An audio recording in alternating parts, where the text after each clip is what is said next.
다 일어나셔서 사도행전 17장 22절부터 34절까지 있는 말씀인데요.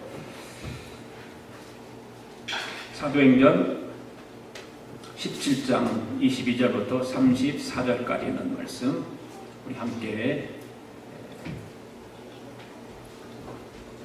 읽겠습니다. 시작. 바울이 아레오바고 가운데 서서 말하되 아덴 사람들아 너희를 보니 범사에 종교심이 많도다. 내가 두루 다니며 너희가 위하는 것들을 보다가 알지 못하는 신에게라고 새긴 단도 보았으니 그런즉 너희가 알지 못하고 위하는 그것을 내가 너희에게 알게 하리라. 우주와 그 가운데 있는 만물을 지으신 하나님께서는 천지와 주되이시니 손으로 지은 전에 계시지 아니하시고 또 무엇이 부족한 것처럼 사람의 손으로 섬김을 받으시는 것이 아니니 이는 만민에게 생명과 호흡과 만물을 친히 주시는 이시니라. 인류의 모든 족속을 한 혈통으로 만드사 온 땅에 살게 하시고 그들의 연대를 정하시며 거주의 경계를 한정하셨으니 이는 사람으로 하나님을 더듬어 찾아 발견하게 하려 하심이라. 그는 우리가 각 사람에게서 멀리 계시지 아니하도다. 우리가 그를 힘입어 살며 기동하며 존재하느니라. 너희 시인 중에 어떤 사람들의 말과 같이 우리가 그의 소생이라 하니 이와 같이 하나님의 소생이 되었은즉 하나님을 금이나 은이나 돌에나 사람과 기술과 고안으로 새긴 것들과 같이 여길 것이 아니니라. 알지 못하던 시대에는 하나님이 간구하셨거니와 이제는 어디든지 사람에게 다 명하사 회개하려 하셨으니 이는 정하신 사람으로 하여금 천하를 공의로 심판할 날을 작정하시고 이에 주를 죽은 자 가운데서 다시 살리신 것으로 모든 사람에게 믿음 만한 증거를 주셨음이니라 하시니라. 그들이 죽은 자의 부활을 듣고 어떤 사람은 조롱도 하고 어떤 사람은 이 일에 대하여 네 말을 다시 듣겠다 하니 이에 바울이 그들 가운데서 떠나매 몇 사람이 그를 가까이하여 믿으니 그 중에는 아레오바고 관리 디오누시오와 다말이라 하는 여자와 또 다른 사람들도 있었더라. 아멘. 오늘도 함께 은혜 받기를 원합니다. 은혜 받읍시다. 인사를 나누십시오.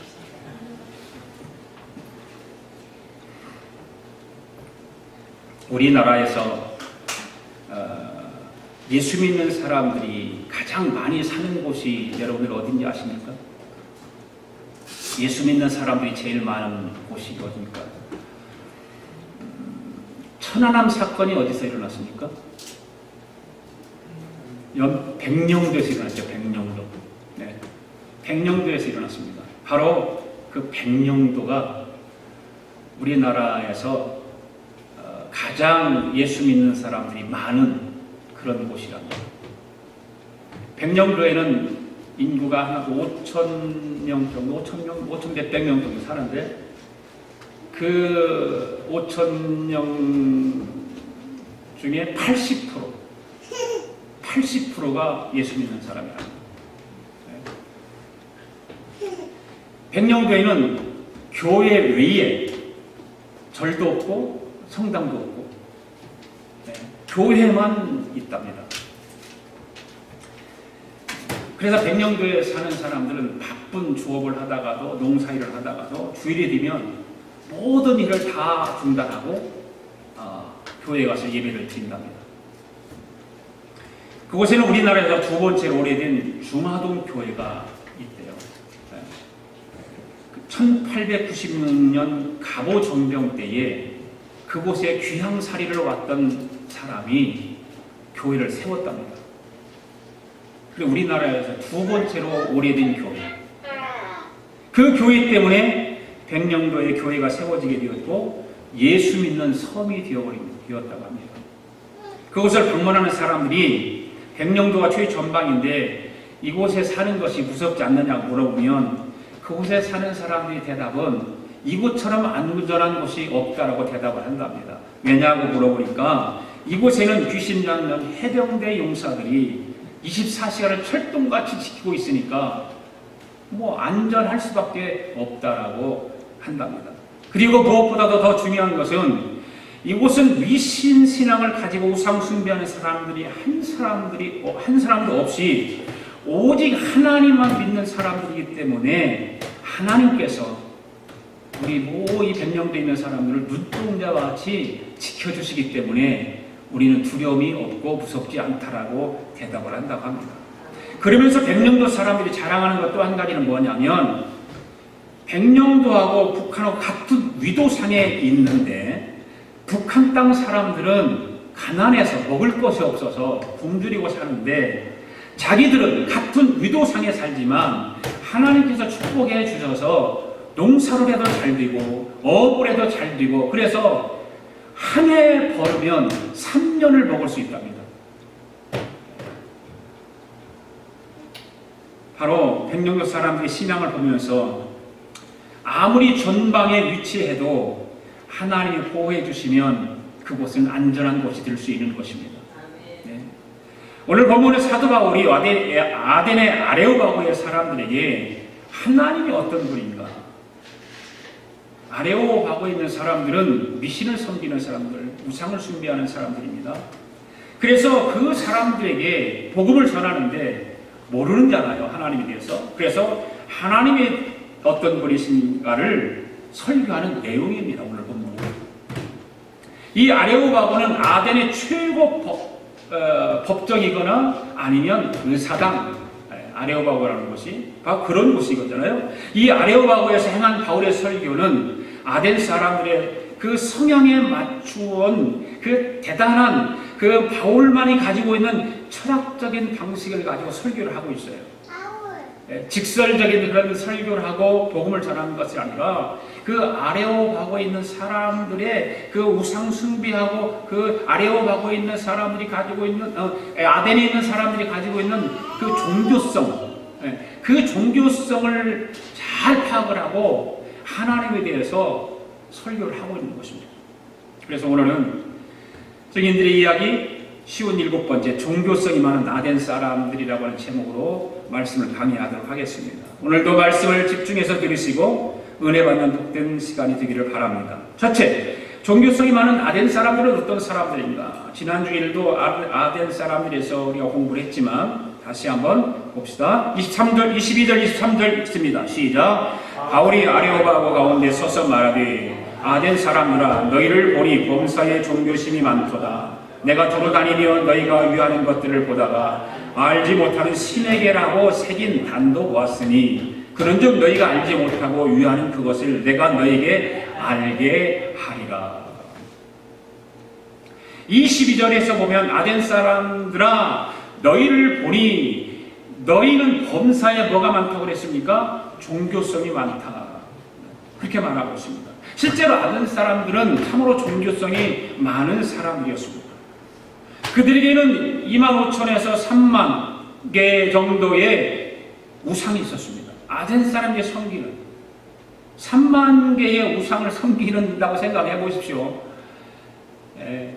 엄청나지 않습니까? 이 거대한 신전을 세워놓고 그곳에 3만 개의 신을 다 갖다 집중이 모아놨다고 생각해 보십시오. 아니면 군데군데 가는 곳마다 3만 개의 신을 다 나열해놓고 어떤 데는 1,000개도 있고 어떤 데는 500개도 있고 그럴 수 있지 않습니까? 바로 너무나 신을 섬기는 일이 많으니까 가는 곳마다 거대한 신전 같은, 꼭 집을 지어서 신을 모시지 않아도 너무나 우상이 많으니까 신전 같은 그런 종교심이 많았던 것입니다. 종교성이 많다고 하는 것은 저분보다 낫겠죠. 그런데 문제는 뭘까요? 그 종교를 가지고 하나님을 섬기지 않고 우상을 숭배하는 것이 문제인 것입니다.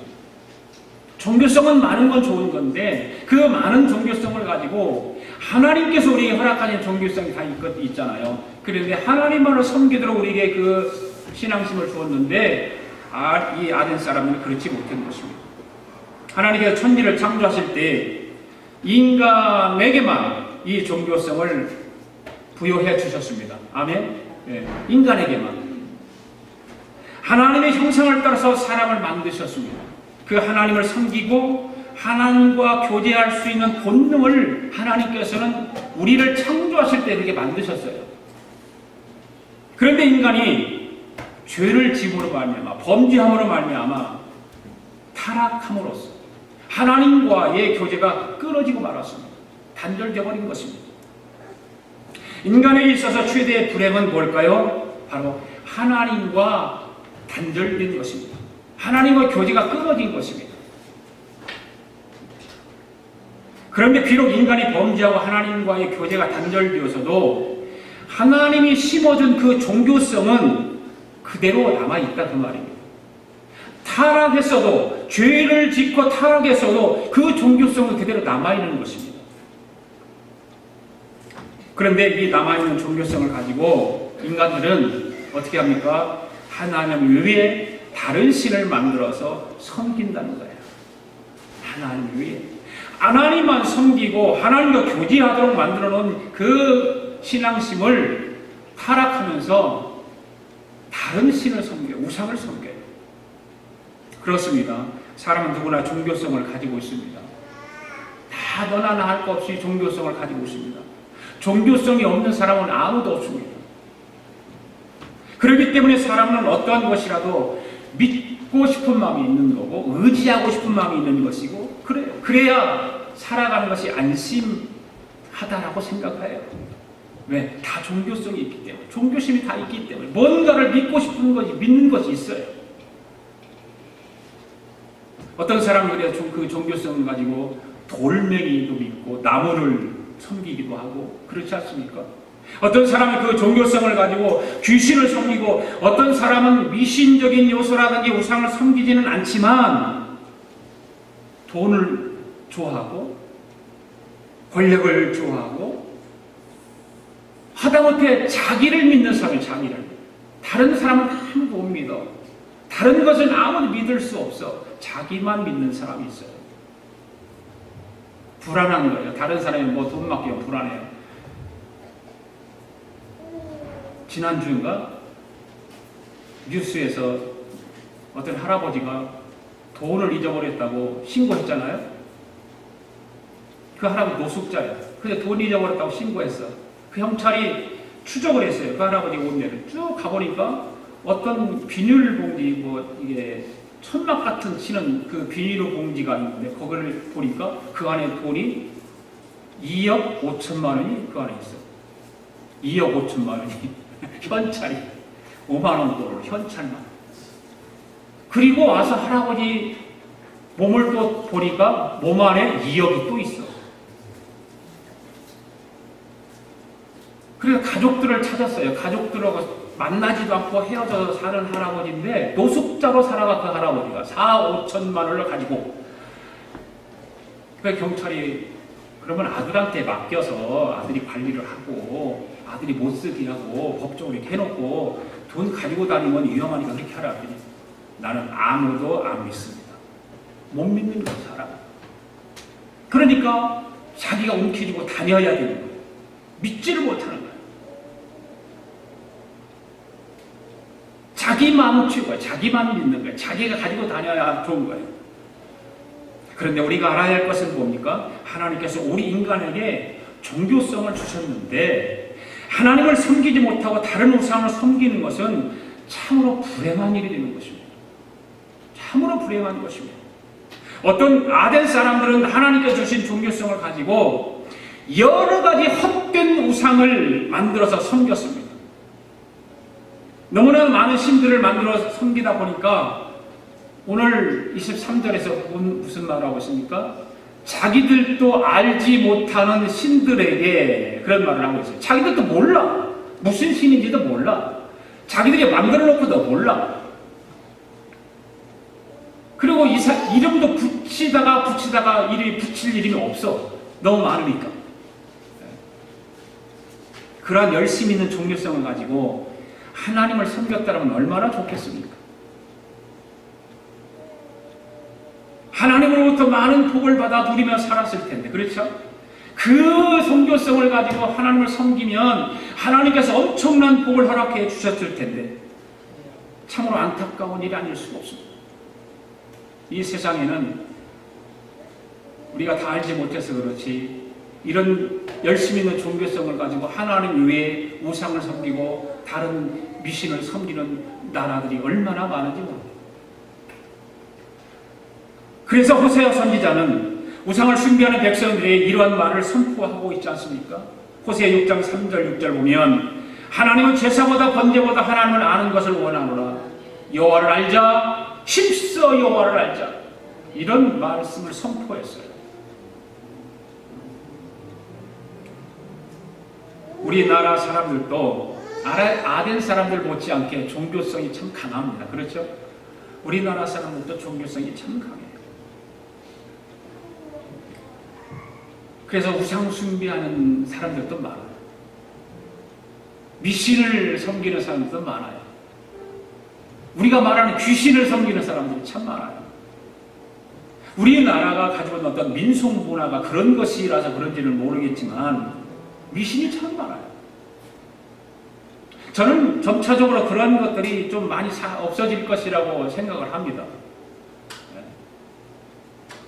우리나라는 과거에 못 살고 많이 배우지 못하고 그러기 때문에 미신을 섬길 수 있고 우상 숭배할 수밖에 없는 그런 민족이었지만 이제는 기독교가 많이 들어와 있고 교회들이 많이 생기고 또 많은 사람들이 지식이 높아지고 가진 것들이 좀 있다 보면 이런 어떤 가난했을 때 저속한 그런 미신을 섬기는 것들이 이제는 많이 사라지라고 생각을 합니다.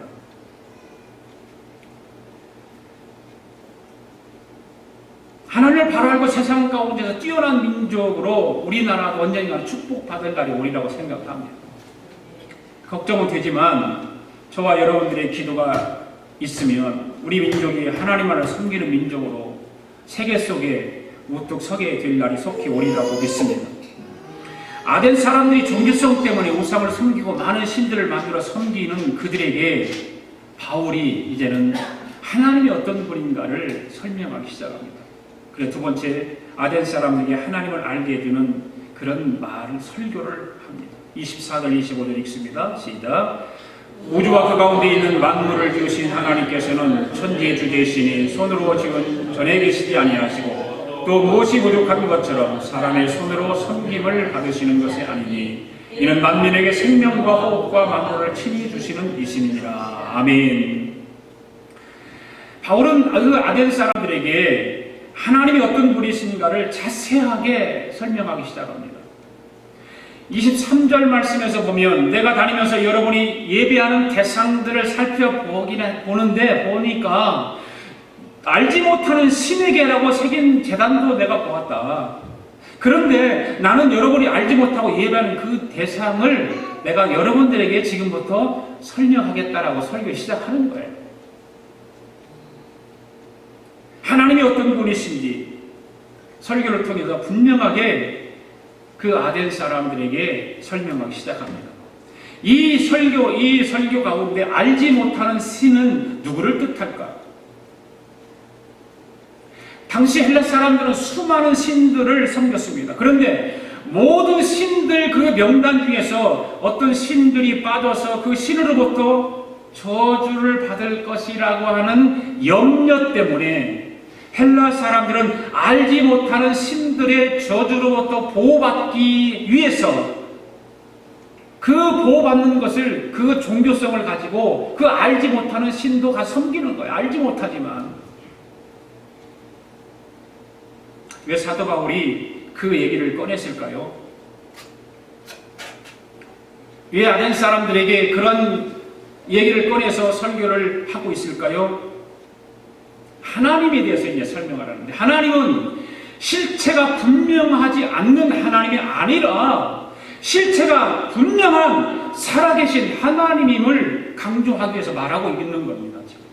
그래서 바울이 하나님의 설명은 하나님은 살아계신 하나님이다. 무슨 하나님은 살아계신 하나님인 줄 믿습니까? 네. 지금도 하나님은 살아계셔서 저와 여러분을 눈동자같이 지켜보시고 계십니다. 하나님은 우리의 가족 식구들처럼 실제로 살아계십니다. 그런 실제를 확신하지 못할 때 무엇이 생길까요? 그런 믿음이 없을 때 무엇이 생길까요? 그때 바로 우상 숭배가 생기는 거예요. 하나님은 안 보이잖아요. 근데 우리가 우상 숭배하는 사람들, 신을 섬기고 미신을 섬기는 사람들은 뭔가를 모형을 만들어 놓고 자기 눈으로 봐야 돼, 그거를. 그러면서 그걸 보면서 절을 하고 거기다가 음식을 갖다 놓고 나름대로 신을 섬기는 거예요.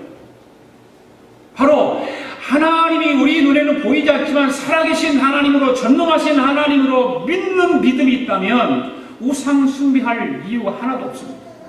그 믿음이 없기 때문에, 그것이 부족하기 때문에 사람들이 우상 숭배에 빠진 이유는 하나님을 희미하게 인식하고 있는 거예요. 희미하게. 하나님을 믿기는 믿는데 희미하게 믿어요. 확신이 없어요. 그러니까 우상 숭배하는 거예요. 그러나 하나님은 지금도 살아계셔서 우리의 기도를 들으시고 우리의 안고 일어섬을 다 아시고 우리를 최선의 길로 인도하시는 살아계신 하나님으로 믿습니다. 예. 그 24절 말씀 보십시오. 우주와 그 가운데 있는 만물을 지으신 하나님께서는 천지 주제이시니 손으로 지은 전에 계시지 아니하셨다. 이렇게 말씀하고 있습니다. 바울이 하나님에 대해서 설명하고 있습니다. 첫 번째는 살아계신 하나님으로 말했습니다. 그 다음에 두 번째는 하나님은 창조주 하나님이라는 거예요. 창조주.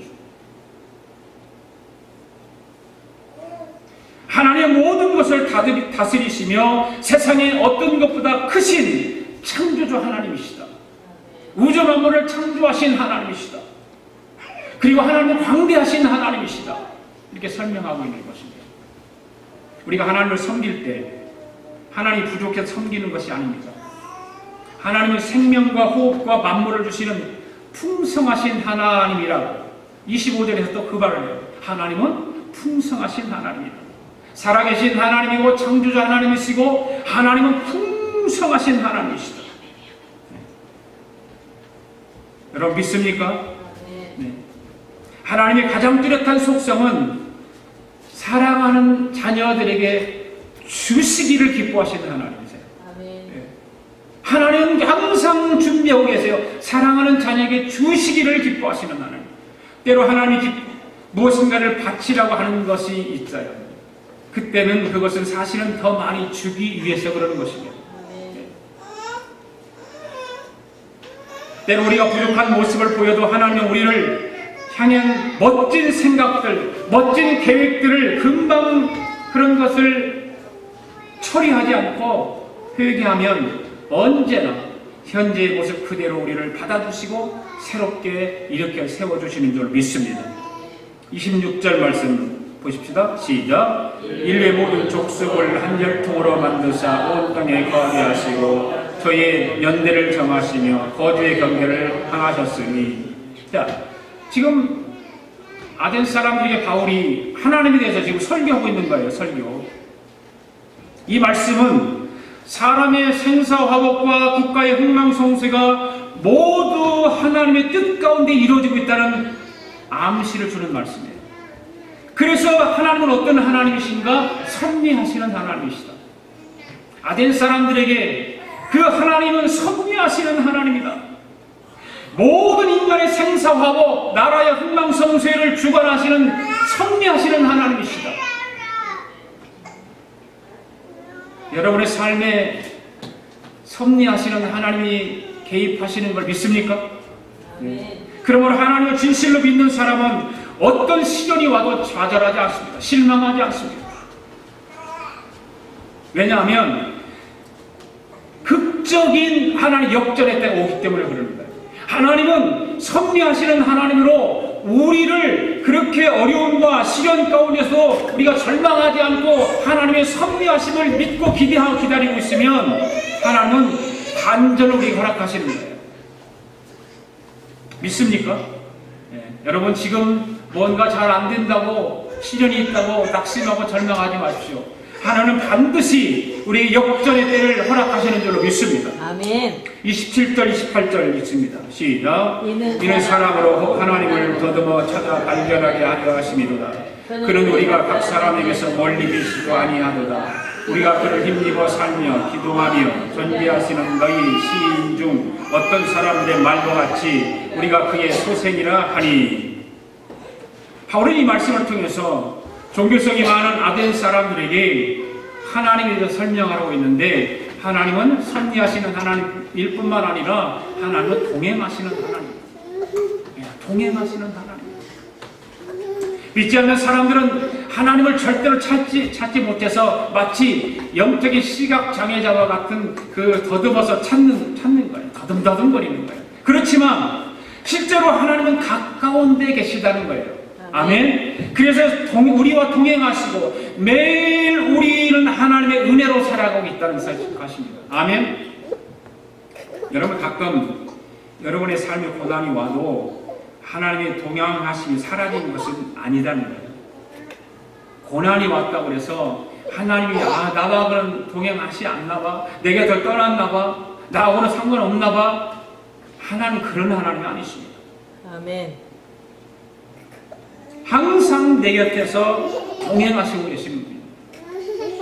믿습니까? 아멘. 누구도 고난을 원하지 않지만 때로는 그 고난 때문에 주님과 동행하는 삶의 깊이를 우리는 잃어버릴 텐데, 하나님은 왜 고난을 주실까? 바로 깊이를 더해준다는 거예요. 고난 때문에.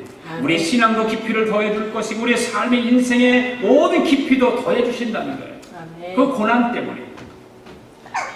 그러한 것을 기억하실 수 있기를 바랍니다. 29절 또 보십시오. 시작. 이와 같이 신의 소생이 되었은즉 신을 금이나 은이나 고래가 사람의 기술과 고안으로 새긴 것들과 같이 여길 것이 아니니라. 아멘. 여기서 고안이라고 하는 말은 무슨 말일까요? 고안. 한문을 보니까 상고할 고자에다가 생각할 안자를 썼더라고요. 그러니까 어떠한 안을 생각하고 연구했다. 영어로는 단어가 뭡니까? 고안이라고. 뭡니까? 디스인이라고. 디스인. D-E-S-I-N-G. 네, 그렇게 썼더라고요. 바로 그런 말. 생각했다. 생각하다. 뭔가를 생각해냈다. 연구했다. 그런 뜻입니다. 이 말은 우상 숭배를 하지 말라는 뜻이거든요. 출애굽 20장 20절을 보면 하나님은 스스로 무슨 하나님이라고 말하고 있죠? 스스로 질투하시는 하나님. 그러니까 지금 아덴 사람들에게 바울이 하나님에 대해서 쭉 설교하고 있는 거예요. 하나님은 그 동행하시는 하나님, 또 우리가 살아계신 하나님, 우리에게 함께 하시는 하나님, 그뿐만 아니라 하나님 질투하시는 하나님. 그 질투하시는 하나님이니까 나쁘게 우리는 생각을 하잖아요. 질투하는 것에 대해서.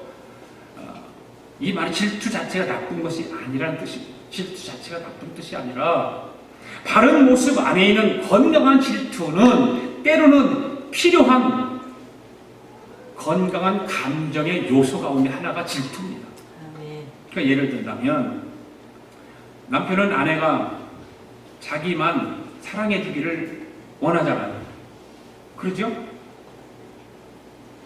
그런 것을 원하는 그 감정이잖아요. 그 사람 남자애가 가지고 있는 감정. 그 감정을 가질 권리가 있어요, 없어요? 있잖아요. 반대로 아내는 남편이 자기만 사랑해 주기를 원하는 감정을 가질 권리가 있습니까, 없습니까? 있죠. 그래, 결혼 생활에서 부부가 질투하는 것은 나는 온전히 당신만 바라보고 살 테니까 당신도 온전히 나만 바라보며 살라라고 하는 의미에서 긍정적인 그런 감정의 질투가 그런 거거든요. 그렇잖아요.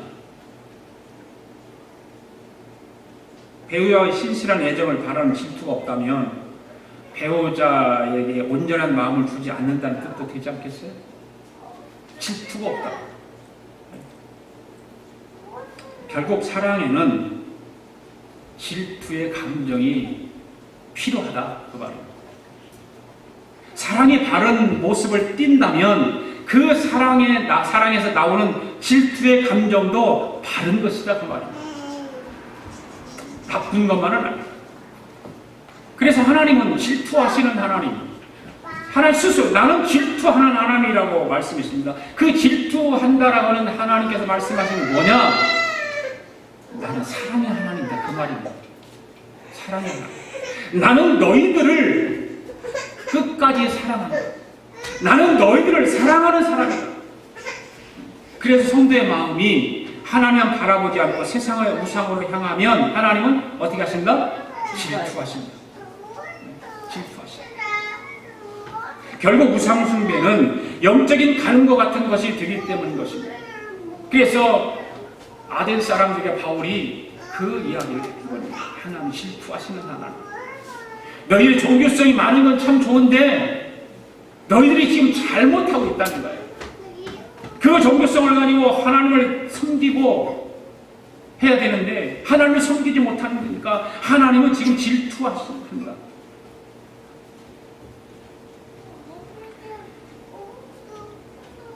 하나님은 우리와 하나님 사이에 아무것도 없기를 원하실 정도로 우리를 지극히 사랑하십니다. 아멘. 네. 하나님이 우리에게 주기를 원하시는 것은 하나님 자신 아니에요. 하나님 자신. 우리에게 주시는 원하는 건 하나님 자신이에요. 하나님은 우리에게 주시기를 원하세요. 다. 그래서 우리 안에 하나님만 계시기를 원하세요. 그렇게 되면 하나님은 보너스를 우리에게 주신다니까. 네. 나머지는 보너스예요. 우리 안에 하나님만 계시면 나머지는 보너스예요. 여러분, 그 보너스를 받기를 원하십니까? 네. 그렇다면 하나님을 잃지 마십시오. 하나님 꼭 기억하십시오. 질투하시는 하나님. 하나님의 사랑이 풍성하세요. 넘쳐나요. 그러니까 하나님 질투가 많으세요. 30절 31절 말씀 또 보십시오. 시작. 알지 못하던 시대에는 하나님의 허물치 아니하셨거니와 이제는 어디든지 사람을 다 명하사 회개하라 하셨으니 이는 정하신 사람으로 하여금 천하를 공의로 심판할 날을 작정하시고 이제 저를 죽은 자 가운데서 살리신 것으로 모든 사람에게 믿을 만한 증거를 주셨습니다. 자, 바울이 복음을 증거하는데 중요한 핵심적인 이 설교를 여기서 하고 있어요. 이 말씀에 정하신 사람은 누구를 말할까요? 예수 그리스도를 말합니다. 예수 그리스도. 하나님이 정하신 날에 공의로운 세상을 심판하실 때 어떤 기준으로 심판하실까? 바로 부활하신 예수를 믿는 믿음이 바로 심판의 기준이에요. 그 부활하신 예수를 믿느냐 믿지 않느냐 심판의 기준이에요. 그래서 바울은 아덴 사람들에게 하나님은 질투하시는 하나님이기도 하지만 심판하시는 하나님이다 설교하고 있어요. 심판하시는 하나님. 구약시대는 그때까지 계시된 하나님을 믿으면 구원받았어요. 그렇지만 신약시대에는 부활하신 예수님에 대한 믿을 만한 증거를 우리에게 주셨기 때문에 예수님을 믿어야 구원받습니다. 아멘. 예수님을 믿지 않으면 하나님은 그것을 큰 허물로 보시고 심판하십니다. 예수님을 믿지 않는 것이 허물이에요. 그래서 하나님이 그것을 심판하세요. 결국 구원을 얻는 참된 회개는 바로 예수님을 믿는 것이라고 역설하면서 바울은 설교를 끝냅니다. 예수를 믿는 것이 너희들에게 구원이 있는 거야. 예수를 믿는 것이 너희들이 복된 거라고. 그러면 설교를 끝냅니다. 이렇게 정확하게 하나님에 대해서 설교를 했는데 바울의 그 설교에 대해서 아덴 사람들의 반응은 어떻게 나타나요? 32절, 34절 있습니다. 시작. 그리 죽은 자의 부활을 듣고 어떤 사람은 조롱도 하고 어떤 사람은 이 일에 대하여 네 말을 다시 듣겠다 하니 이에 바울이 그들 가운데서 떠나매 몇 사람이 그를 가까이하여 믿으니 그 중에는 아레오바고 관리 디오누시오와 다마라 하는 여자의 또 다른 사람들도 있었더라. 아멘. 사도 바울이 그 아레오바고의 법정이나 의사당 같은 곳에서 목청을 놓고 설교를 하면서 복음을 전했습니다. 그런데 설교를 들은 사람들의 반응은 여러 가지로 나타납니다.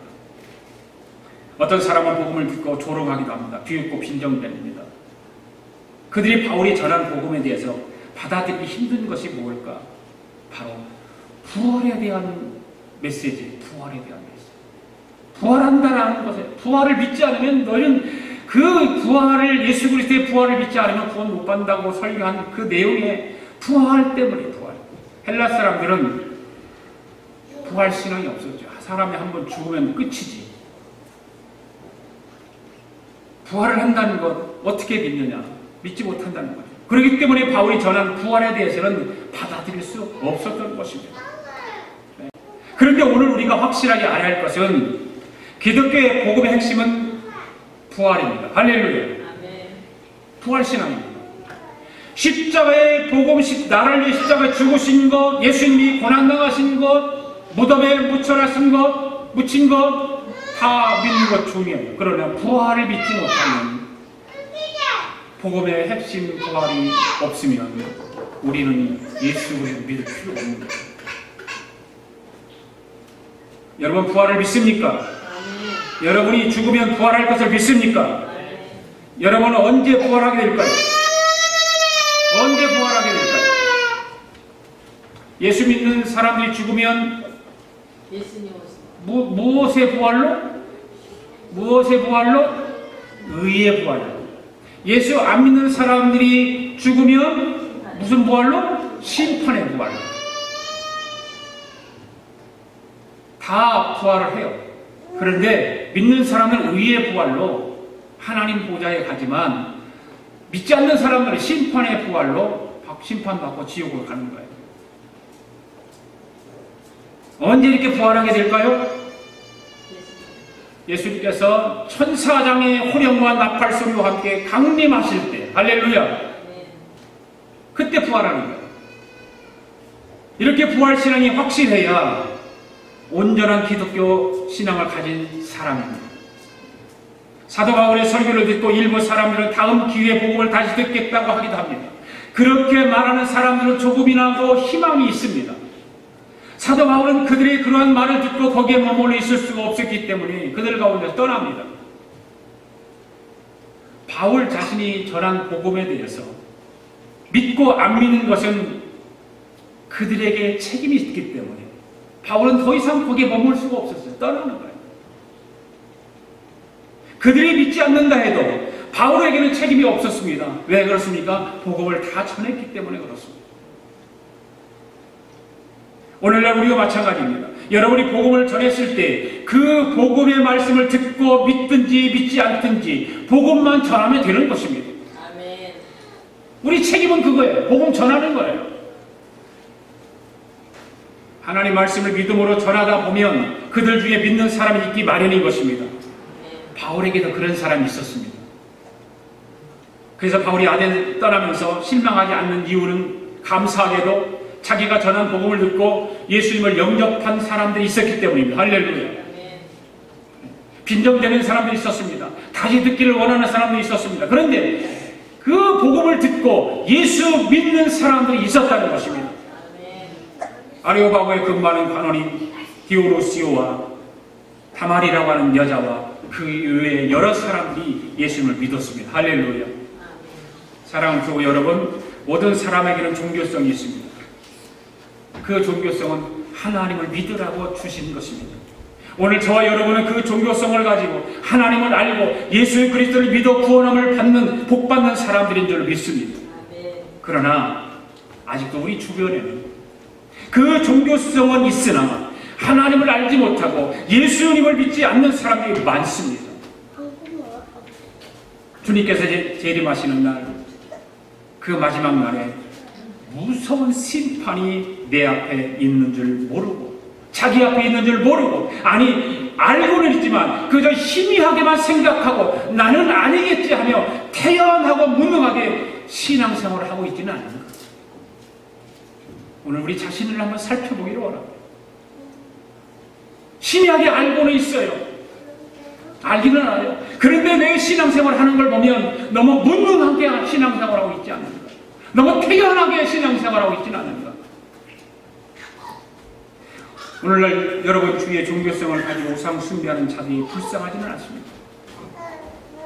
나의 가족 중이라도 율법적인 신앙생활로 타성해져서 종교성만 가지고 교회만 왔다 갔다 하는 식구들은 없습니까?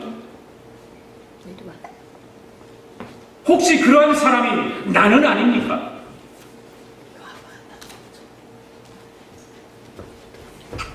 그러한 사람을 불쌍히 여기는 마음을 달라고 우리 함께 기도할 수 있기를 바랍니다.